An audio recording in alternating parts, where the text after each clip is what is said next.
नमस्कार, मैं आर के सक्सेना मास्टरमाइंड कोचिंग रीवा के एजुकेशनल यूट्यूब चैनल में एक बार पुनः आप लोगों का स्वागत और अभिनंदन करता हूं। आज मेरा ये जीके का एक महत्वपूर्ण टॉपिक है, जीके जीएस का भारतीय राज्य व्यवस्था को लेकर के टॉपिक है, भारतीय संविधान की अनुसूचियाँ। तो भारत के संविधान में लास्ट में जो है वो अनुसूचियाँ दी गई हैं, वो काफ़ी महत्वपूर्ण हैं। तो उसके बारे में क्या क्या एग्जाम में आपके क्वेश्चन बनते हैं, आज मैं सभी आपकी अनुसूचियों के बारे में जानकारी दूंगा और उससे क्वेश्चन किस तरह के आते हैं वो भी मैं आज आप लोगों को बताऊंगा। तो आप लोग तैयार हैं ना? जी, है ना?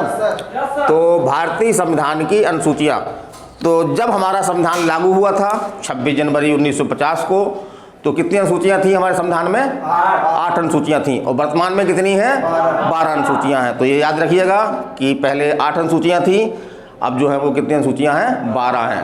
अब हम चलते हैं पहली अनुसूची लेते हैं। तो पहली अनुसूची में जो है राज्य और केंद्र शासित प्रदेश कितने हैं भारत में, उनके सभी के नामों का उल्लेख है। तो कितने राज्य हैं भारत में? 28 राज्य। और केंद्र शासित प्रदेश कितने हैं? 8 हैं। तो याद रखिएगा, पूछेगा कि राज्यों का उल्लेख किस अनुसूची में है? अनुसूची 1 में है। और एक क्वेश्चन आपके MPPSC में आया था ये कि यदि कोई नया राज्य बनाया जाता है, जैसे राज्य बनाने की पावर किसको है? संसद को है। तो कोई अगर नया राज्य बनाया जाता है तो किस अनुसूची में हमको बदलाव करना पड़ेगा? तो अनुसूची हमको 1 में बदलाव करना पड़ेगा, क्योंकि 1 में हम उस राज्य का नाम जोड़ना होगा हमको, है ना? या अगर राज्य खत्म किया जाता है तो हमको राज्य का नाम हटाना होगा। फिर है अनुसूची 2। तो अनुसूची 2 में क्या है? तो अनुसूची 2 में जो है जो संवैधानिक प्राधिकारी हैं, जैसे राष्ट्रपति है, उपराष्ट्रपति है, प्रधानमंत्री है ना, नियंत्रक महालेखा परीक्षक है, आपके सुप्रीम कोर्ट और हाई कोर्ट के न्यायाधीश, मुख्य न्यायाधीश हैं आदि। तो इनके वेतन और भत्ते क्या होंगे, इसका उल्लेख जो है किसमें किया गया है? अनुसूची 2 में। तो इसको कैसे याद रखेंगे? तो जैसे कि मान लीजिए हम किसी जगह पे अगर 1 महीना हम काम कर लेते हैं तो 1 महीने बाद हम क्या बोलते हैं कि हमारा वेतन 2। क्या बोलते हैं? हमारा वेतन 2। तो इस तरह से आप याद रख सकते हैं कि 2 में जो है वो वेतन भत्ते वगैरह हैं। 2 में क्या है? वेतन भत्ते वगैरह हैं। फिर चलते हैं हम अनुसूची 3।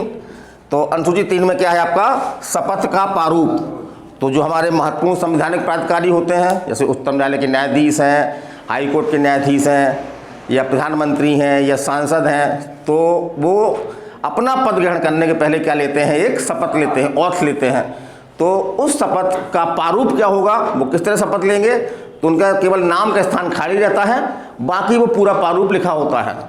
तो शपथ का उल्लेख है किस अनुसूची में? 3 में। उसको कैसे याद रखेंगे हम? शपथ।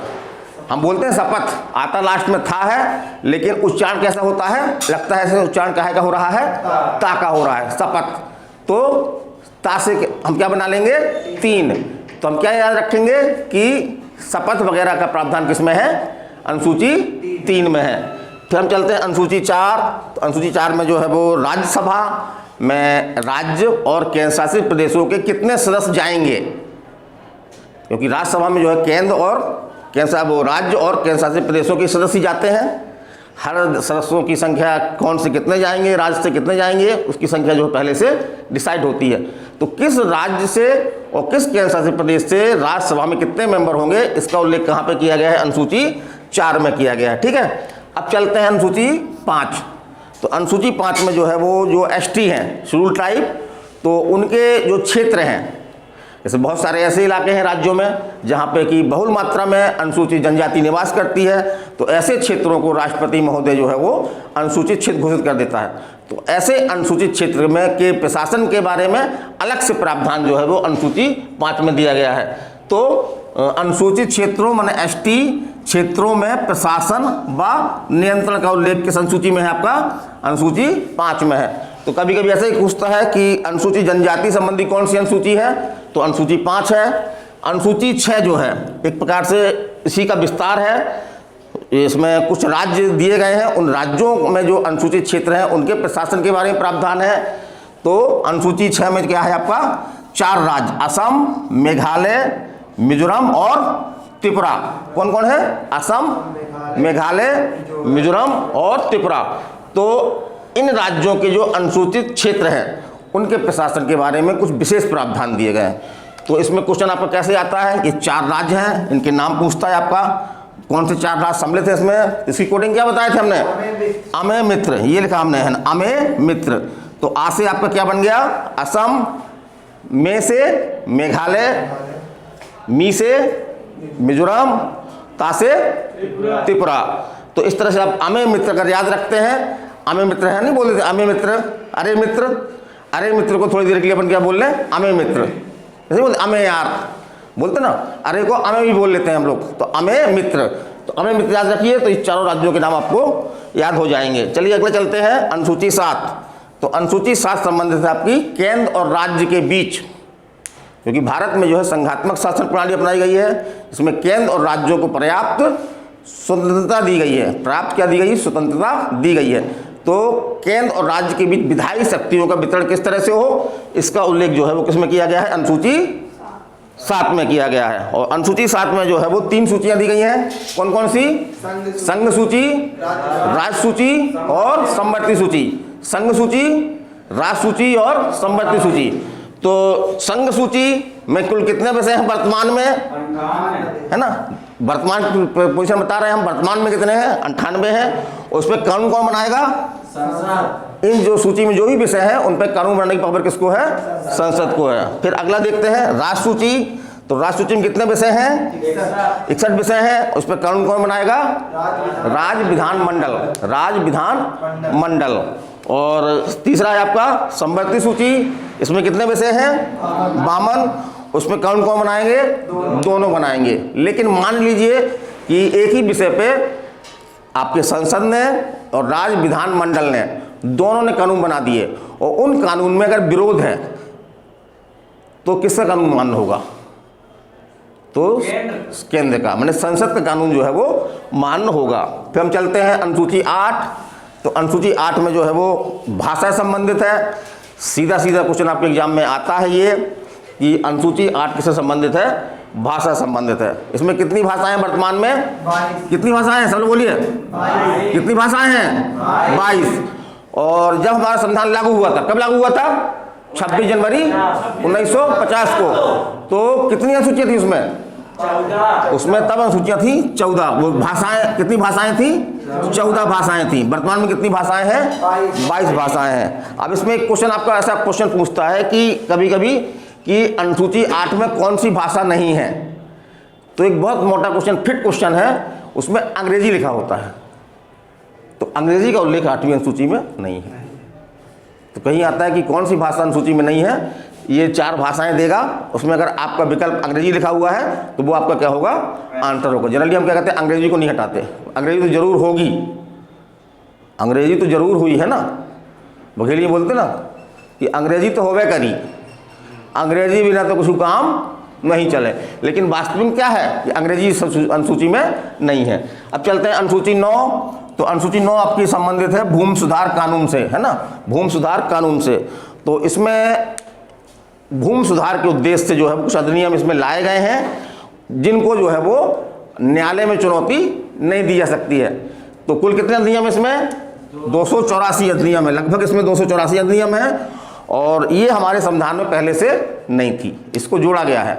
किस संविधान संशोधन द्वारा, प्रथम संविधान संशोधन, याद रखिएगा, प्रथम संविधान संशोधन 1951 द्वारा 9वीं अनुसूची जो है वो ऐड की गई है। अब अगली अनुसूची है आपकी 10वीं अनुसूची।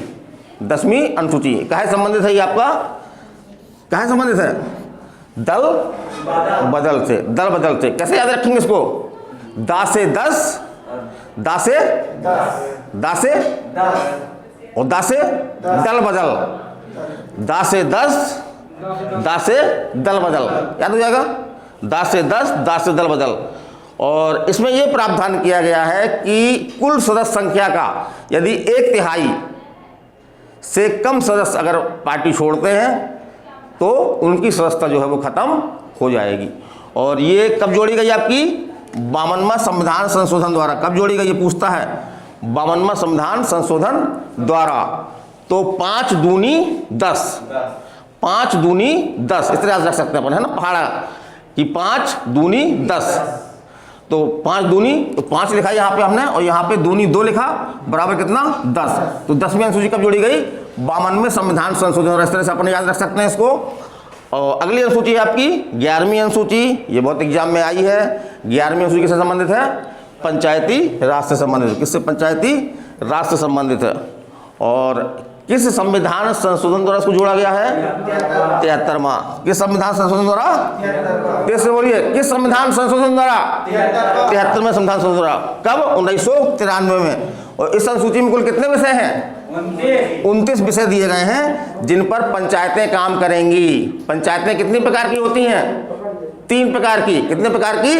3 प्रकार की। कौन कौन सी? जिला पंचायत, जनपद पंचायत और ग्राम पंचायत। जिला पंचायत, जनपद पंचायत और ग्राम पंचायत। चलिए हम चलते हैं अनुसूची 12। तो अनुसूची 12 काय संबंधित है? नगरीय निकाय से। काय संबंधित है? नगरीय निकाय से। कब जोड़ा गया इसको? किस संविधान संशोधन द्वारा? 74वां संविधान संशोधन द्वारा। 74वां संविधान संशोधन द्वारा जोड़ा गया इसको। और इस सूची में कितने विषय हैं? इस अनुसूची में जो कितने विषय दिए गए हैं? 18 विषय दिए गए हैं। जिन पे कौन काम करेगा? जो नगरीय निकाय हैं। नगरीय निकाय हैं। तो नगरीय निकाय भी कितने प्रकार के होते हैं? 3 प्रकार के। कितने प्रकार के होते हैं? 3 प्रकार। कौन कौन से? नगर निगम, फिर नगर निगम, नगर पालिका और नगर पंचायत। नगर निगम, नगर पालिका और नगर पंचायत। जैसे अपने रीवा में क्या है? अपने रीवा में क्या है? नगर निगम, नगर पालिका है, नगर निगम है ना। तो जो बड़े नगर होते हैं जिनकी आबादी 10 लाख से अधिक होती है, वहाँ पे नगर निगम होता है। उससे छोटे नगर जो होते हैं वहाँ पे क्या होती है? नगर पालिका होती है। और जो अर्ध विकसित, ना तो शहर में है ना कस्बे में है, तो वहाँ पे क्या होती है? नगर पंचायत होती है। तो छोटा सा वीडियो था हमारा ये। हम ये आशा करते हैं कि अगर इसको आप देख लेंगे तो अनुसूची संबंधी आपको कोई भी क्वेश्चन जो है वो एग्जाम के बाहर नहीं जाएगा, आपसे बन जाएगा और इसमें आपके क्वेश्चन आते हैं। तो मैं अगले वीडियो तक विदाई लेता हूँ। नमस्कार, धन्यवाद।